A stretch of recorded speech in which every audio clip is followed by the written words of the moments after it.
और अब आपको इस वक्त की बड़ी खबर बताते हैं जो कि मुजफ्फरनगर से आ रही है। मुजफ्फरनगर में 4 टाइम बॉम्ब के साथ युवक गिरफ्तार हुआ है। एसटीएफ ने टाइम बॉम्ब के साथ अरेस्ट किया है युवक को और फिलहाल इससे पूछताछ कर रही है एसटीएफ और आईबी। जावेद नाम है इस युवक का जिसके पास से 4 टाइम बॉम्ब बरामद हुए हैं। इस युवक को हिरासत में ले लिया गया है, गिरफ्तार कर लिया गया और पूछताछ इससे की जा रही है। ज्यादा जानकारी देंगे पवन अग्रवाल, हमारे सहयोगी है। पवन, क्या इंफॉर्मेशन है आपके पास? हाँ मोनिका, मैं आपको बता दूं, मैं अभी भी इसी वक्त शहर कोतवाली क्षेत्र के अंदर मौजूद हूँ। कोतवाली में जहां आरोपी से आईबी और एसटीएफ की टीम पूछताछ कर रही है। और यह जो जावेद है, देर रात एसटीएफ को सूचना मिली थी सूत्रों से कि ये बम बना रहा है और बम कहीं सप्लाई करेगा, टाइमर बम। एसटीएफ ने इस पर क्या नाम तुरंत सूचना को संज्ञान में लेते हुए छापेमारी करी। उसको मुजफ्फरनगर शहर कोतवाली के नियाजीपुरा मोहल्ले से गिरफ्तार किया है और इसके पास से 4 टाइमर बम बरामद किए हैं मोनिका। और लगातार जैसे ही ये सूचना फ्लैश हुई, बम निरोधक दस्ता यहाँ पर मौजूद है। मेरठ से बुलाया गया। आईबी की 2 टीमें दिल्ली से आई हुई है। एसटीएफ की पूरी टीम यहाँ पर मौजूद है और इस पे लगातार जांच पड़ताल चल रही है, पूछताछ चल रही है। कुछ निकल कर आया है जांच में, कुछ बताया है उसने? साथ में और भी कुछ और लोग थे कि अकेला युवक था? इसके ये जो बम इसने बनाए थे, ये कोई महिला थी जिसको ये बम इसको सुपुर्द करने के थे और इसको पैसे भी मिले थे इसके बम बनाने के। और उसको पैसे जब ये हैंड ओवर करने थे उसके लिए भी इसको पैसे मिलने थे मोनिका। बिल्कुल, कुछ और इन्फॉर्मेशन संज्ञान में आया है और लगातार आईबी और एसटीएफ जांच पड़ताल कर रही है। और अमिताभ यस जो एडीजे लॉ एंड ऑर्डर है, उन्होंने 2 की पुष्टि की है गिरफ्तार करने की, लेकिन शहर कोतवाली से अभी तक सिर्फ 1 गिरफ्तार हुआ है जिसको पुलिस ने सामने पेश किया है मीडिया से। कुछ इस तरह की खबरें क्या आप मिल पाई हैं कि कहां पे ये टाइम बॉम्ब प्लांट करने थे या क्या इनकी मंशा रही थी? अभी तक मोनिका इस बारे में कोई भी पुलिस जानकारी नहीं दे रही है। जांच पड़ताल कर रही है, पूछताछ कर रही है आरोपी जावेद से। और आगे जो भी इंफॉर्मेशन होगी, हम लोग पुलिस अधिकारियों से बात हुई है, एसटीएफ के जो इंटेलिजेंस टीम यहाँ आई हुई है उनसे भी बात हुई है। उन्होंने कहा कि जो भी जानकारी होगी पुलिस से शेयर की जाएगी। कितने वक्त से युवक यहाँ पर रह रहा था और ये टाइम बम बनाने का काम यहाँ पर चल रहा था और किस तरह का ये इलाका है जहाँ से गिरफ्तारी हुई है? मोनिका, ये जो जावेद है, ये एक मिमलाना क्षेत्र है, मोहल्ला है शहर कोतवाली का, जहाँ ये रह रहा था। इसके माँ बाप नहीं है। इसकी माँ जो थी वो नेपाल की रहने वाली थी, नीतू नाम था उसका। इसके पिता वहाँ कभी नेपाल में काम करने गए होंगे तो वहीं से उनकी बातचीत हुई, शादी हुई। ये 2 भाई और 1 बहन है और ये लगातार यहाँ मिमलाना क्षेत्र में रह रहा था और ये कोई काम कर रहा था यहाँ पर। और ये बम बना रहा था, इसकी एसटीएफ को सूचना मिली थी, तभी इसको गिरफ्तार किया गया। ये रिहायशी इलाका है जहां पर ये रहता है, क्या इसके साथ कुछ और लोग भी यहाँ पर रहते हैं? कुछ इस बाबत भी अगर जानकारी सामने आई हो तो? हाँ, इसके कुछ परिजन यहाँ शहर कोतवाली में आए हुए हैं और वो पुलिस से उससे मिलवाने की बात कर रहे हैं। इसकी कोई चाची है जो यहाँ शहर कोतवाली में मौजूद है इस वक्त, जो उससे मिलना चाहती है जी। तो क्या इस बारे में भी कुछ इन्फॉर्मेशन है कि पुलिस कुछ और लोगों को इसके कहने पर हिरासत में ले सकती है, पूछताछ कर सकती है, चाहे वो उसके परिजन हो या फिर जो उसके आसपास के इलाके के रहने वाले लोग हों, क्योंकि अगर ये लंबे समय से वहां पर रह रहा है? जी बोलिए। अभी तक मोनिका जो जांच पड़ताल हम लोगों ने आईबी ने या एसटीएफ ने इससे की है, हमें जो बताया गया है वो केवल अभी तक सिर्फ केवल जावेद का नाम ही सामने आ रहा है, या जो महिला इमराना है उसका नाम सामने आ रहा है। इमरान के लिए गिरफ्तार दबिश दी जा रही है, बाकी अभी तक कोई तीसरा नाम सामने नहीं आया है।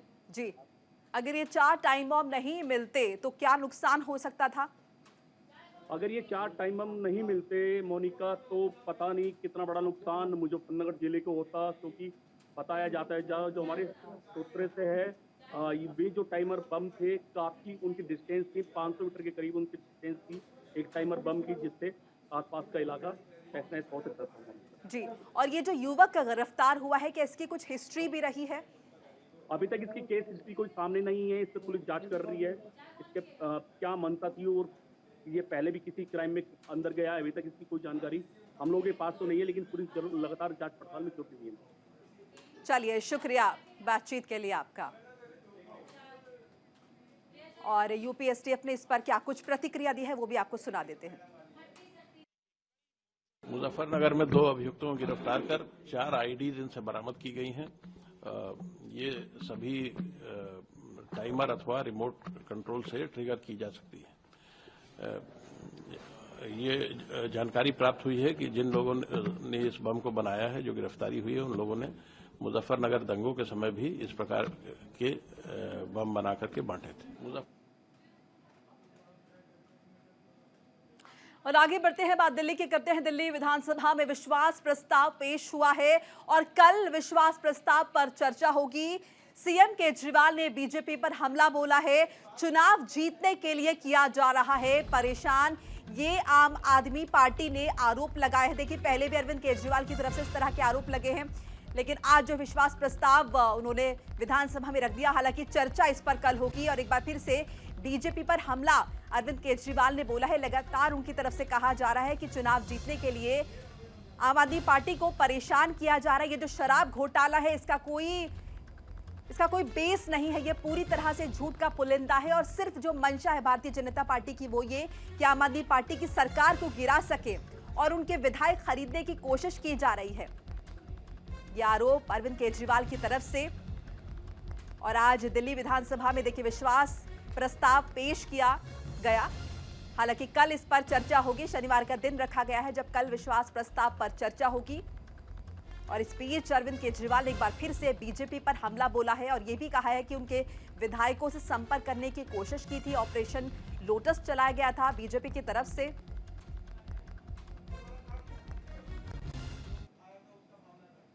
मेरे पास 2 एमएलए आए अलग अलग, एक दिन आया, एक दूसरे दिन आया, और आके दोनों ने एक ही बात कही। उन्होंने कहा कि ये बीजेपी वाले आए थे हमारे पास और उन्होंने हमें कहा कि देखो भाई, अब थोड़े दिन बाद तुम्हारे मुख्यमंत्री को हम गिरफ्तार कर लेंगे।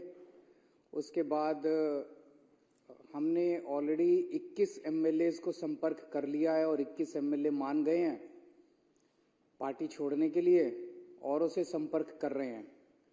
तो तुम भी 25 करोड़ रुपए देंगे और तुम भी आ जाओ पार्टी में और हम अपनी टिकट से तुमको बाद में चुनाव लड़ा देंगे, और अगर कुछ और चाहिए हो तो बता दो।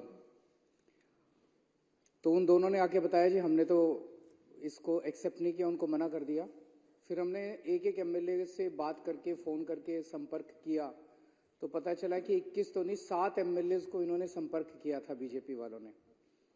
तो पिछले इतने सालों में एक और ऑपरेशन लोटस, कई ऑपरेशन लोटस कर चुके हैं, एक और ऑपरेशन लोटस इन्होंने कोशिश की, लेकिन सभी 21 एमएलए ने मना कर दिया हमारी जानकारी के हिसाब से। तो जाहिर तौर पे ये पूरा जो तथाकथित शराब घोटाला है, ये कोई शराब घोटाला नहीं है। इन्होंने कोई जांच वांच नहीं करनी। इन्होंने जैसे अन्य प्रदेशों में हम देख रहे हैं, एक के बाद एक पार्टियां तोड़ रहे हैं, सरकारें गिरा रहे हैं केवल झूठे झूठे केस करके। इनका मकसद यहाँ पे दिल्ली के अंदर शराब घोटाले की आड़ में गिरफ्तार करके आम आदमी पार्टी के सभी नेताओं को इन्होंने गिरफ्तार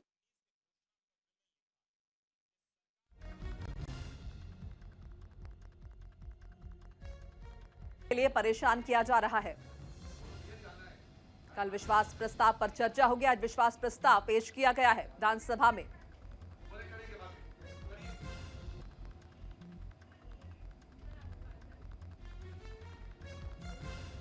सीएम केजरीवाल ने बीजेपी पर हमला बोला है।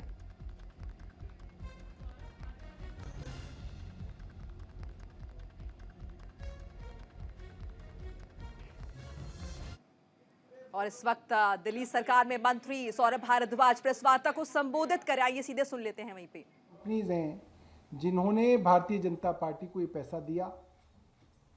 क्या भारतीय जनता पार्टी की केंद्र सरकार ने और उनकी राज्य की सरकारों ने इन कॉरपोरेट घरानों को किसी ना किसी तरीके से फायदा पहुंचाया? मुझे लगता है कि भारतीय जनता पार्टी को नैतिकता पर इस चीज को डिक्लेयर करना चाहिए। आतिशी जी अपनी बात आपके सामने रखेंगे।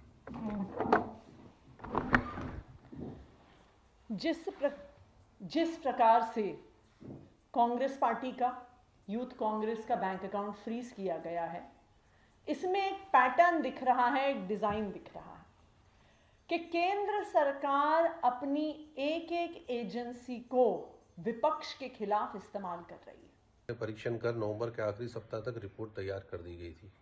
रिपोर्ट के अनुसार ये जो एग्जिबिट हमें भेजा गया था, जिसमें कि पूछा गया था कि सांप का जहर है या नहीं, उसमें जो एक विषैली जाति के सांप का समूह होता है जिसमें कोबरा, करैत, वाइपर ये आते हैं, इस प्रकार के प्रजाति का जहर की उपस्थिति इस सैंपल में तो एफएसएल रिपोर्ट से जिस तरह के खुलासे हैं, जाहिर तौर पर उससे मुश्किलें बढ़ सकती हैं। इसके साथ ही इस बुलेटिन में फिलहाल इतना ही। खबरें लगातार जारी है न्यूज़ इंडिया पर। नमस्कार।